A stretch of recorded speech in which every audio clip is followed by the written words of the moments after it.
నిన్న జగన్మోహన్ రెడ్డి గారు press meet పెట్టి తెలుగుదేశం పార్టీ, చంద్రబాబు నాయుడు గారు, మేము ఆయన చేసిన కష్టాన్ని సోరీ చేస్తున్నామని చెప్పి ల్యాండ్ రికార్డ్స్, సర్వేస్, రీసర్వే మీద మాట్లాడారు. అయితే ఆయన మాట్లాడిన దాంట్లో పూర్తిగా కంప్లీట్ పిక్చర్ ఇవ్వకుండా మాట్లాడారు. ఈ ల్యాండ్ సర్వే, రీసర్వే, పాస్ పుస్తకాలు వీటన్నిటికి సంబంధించి మేము వారి మీద అబాండాలు వేసామని చెప్పారు లాస్ట్ ఎలక్షన్ మొన్న. ఇందులో క్లియర్గా తెలుసుకోవాలి ప్రజలు కూడా, అందుకనే చెప్తా ఉన్నాను. ఇందులో మొత్తం 4 కాంపోనెంట్స్ ఉన్నాయి. మొదటి కాంపోనెంట్ వచ్చేటప్పటికి ల్యాండ్ సర్వే, రీసర్వే. ఇది central government program. Jaganmohan Reddy గారి ప్రభుత్వం ఉన్నప్పుడే స్టార్ట్ అయింది. వాళ్ళు సర్వే, రీసర్వే చేశారు. ఎందుకంటే మొట్టమొదటి సర్వే బ్రిటిష్ కాలంలో చేశారు. ఇప్పుడు వాటన్నిటిని మోడర్నైజ్ చేసి వన్ టైం డిజిటలైజ్ చేసి యాక్యురేట్గా చేయాలనేది చాలా విలేజెస్ సర్వే చేశారు.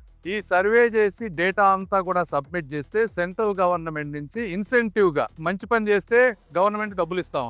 అయితే 2-3 సంవత్సరాలు జగన్మోహన్ రెడ్డి గారు ఈ సర్వే చేసినా ఇన్సెంటివ్కి అప్లై చేయలేదు. ఇన్సెంటివ్కి ఎందుకు అప్లై చేయలేదంటే పూర్తిగా వర్క్ ఎండ్ టు ఎండ్ చేయలేదు.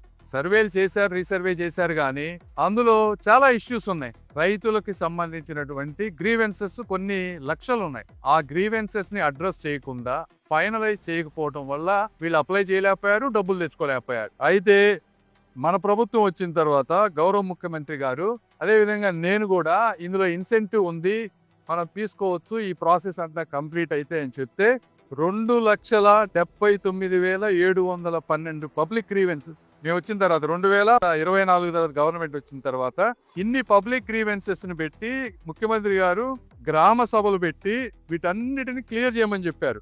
ఇందులో ఎక్స్టెంట్ వేరియేషన్ 99,000 కేసులు, జాయింట్ ల్యాండ్ పార్సిల్ వచ్చేటప్పటికి 64,000 కేసులు, రెవెన్యూ రిలేటెడ్ ఎర్రర్స్ 1,14,000, మొత్తం కలిపితే 2,79,000. ఈ కేసులన్నీ మేము సెంట్రల్ ఇక్కడ కోఆర్డినేట్ చేసుకొని రెవెన్యూ డిపార్ట్మెంట్ లో క్లియర్ చేస్తే అప్పుడు అప్లై చేసాం ఇన్సెంటివ్కి. అక్కడ ఇచ్చిన మొత్తం నామ్స్ అన్ని ఫాలో అయిన తర్వాత డబ్బులు వచ్చినాయి కాబట్టి మేము గౌరవ ముఖ్యమంత్రి గారి కృతజ్ఞతలు చెప్పాము. ఇదంతా కోఆర్డినేట్ చేసి ఇవన్నీ క్లియర్ చేసినందుకు. ఇది నంబర్ 1. ఇది మీరు కొంత వర్క్ చేశారు, మేము కాదనుకోలేదు. మీ మీద వ్యతిరేకత రావడానికి కారణం సర్వే, రీసర్వే కాదు. మీ మీద వ్యతిరేకత రావడానికి కారణం ఇంకొక 3 ఉన్నాయి. ఒకటి ఇదైతే, రెండోది ఈ సర్వే చేసిన తర్వాత కొత్త పాస్ పుస్తకాలు ఇవ్వాలి. ఇచ్చే దాంట్లో ఏం చేశారు, మీరు మీ బొమ్మ వేసుకున్నారు మొదట. దీనివల్ల తాతలు తండ్రులు ఇచ్చిన ఆస్తులు పాస్ పుస్తకాల మీద ఏ రాష్ట్రంలో కానీ ఈ దేశంలో ఎక్కడ ఏ ముఖ్యమంత్రి కూడా వాళ్ళ బొమ్మ వేసుకున్న పరిస్థితి లేదు. అందువల్ల మీ మీద వ్యతిరేకత వచ్చింది.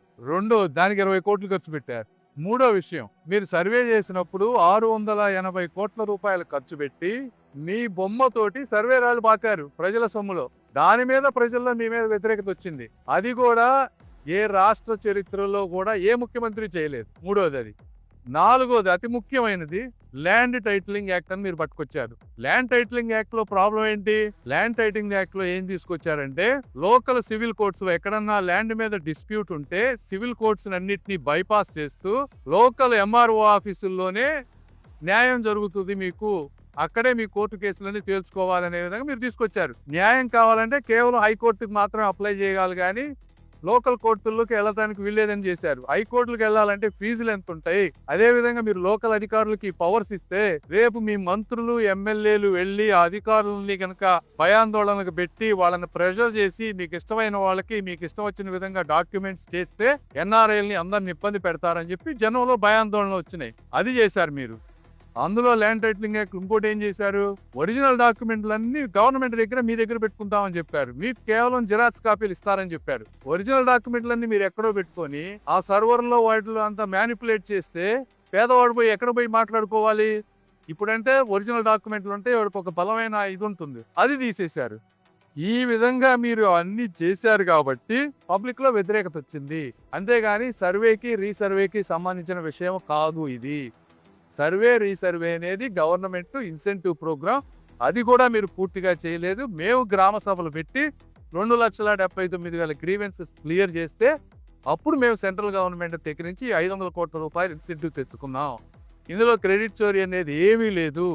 మీ అసమర్థత, మీ నార్సిజం, మీ బొమ్మ ఉండాలనేటువంటి ఒక నార్సిస్టిక్ మెంటాలిటీతో మీరు చేస్తే ప్రజలు మీకు విధమైన తీర్పు ఇచ్చారు. ఇది వాస్తవం. కాబట్టి జగన్మోహన్ రెడ్డి గారు, మీరు పాస్ పుస్తకాలు ఓపెన్ చేసి క్యూఆర్ కోడ్లు చూపించడం కాదు, పాస్ పుస్తకం మొదటి నుంచి చూపించండి మీ బొమ్మతోటి. అప్పుడు ప్రజలు వాస్తవం తెలుస్తాయి. లేదు మీరు మళ్ళీ చెప్పండి, నేను మళ్ళీ ఈసారి గవర్నమెంట్ వస్తే నా పాస్ పుస్తకాల మీద నా బొమ్మ ఉంటుంది, మళ్ళీ సర్వేరాళ్ళు నా బొమ్మతో వేస్తాను, మళ్ళీ ల్యాండ్ టైటిలింగ్ యాక్ట్ నేను తీసుకొస్తాను, ఇది కోర్టుల్ని తీసేసి ఒరిజినల్ డాక్యుమెంట్స్ మేము తీసుకొని ఇవన్నీ చేస్తామని మీరు చెప్పండి ప్రజలకి. మేము వచ్చాక ఏం చేసాం, ఆ ల్యాండ్ టైటిలింగ్ యాక్ట్ మొత్తాన్ని తీసేసాం. మీరు మళ్ళీ అవి చేస్తానంటే అప్పుడు ప్రజలు మిమ్మల్ని నమ్ముతారో మమ్మల్ని నమ్ముతారో వాస్తవం తెలుస్తుంది. ఇది దీని మీద వాస్తవాలు, ఇది తెలియాలని చెప్పి నేను మెయిన్ ప్రెస్ మీట్ పెట్టా. Thank you.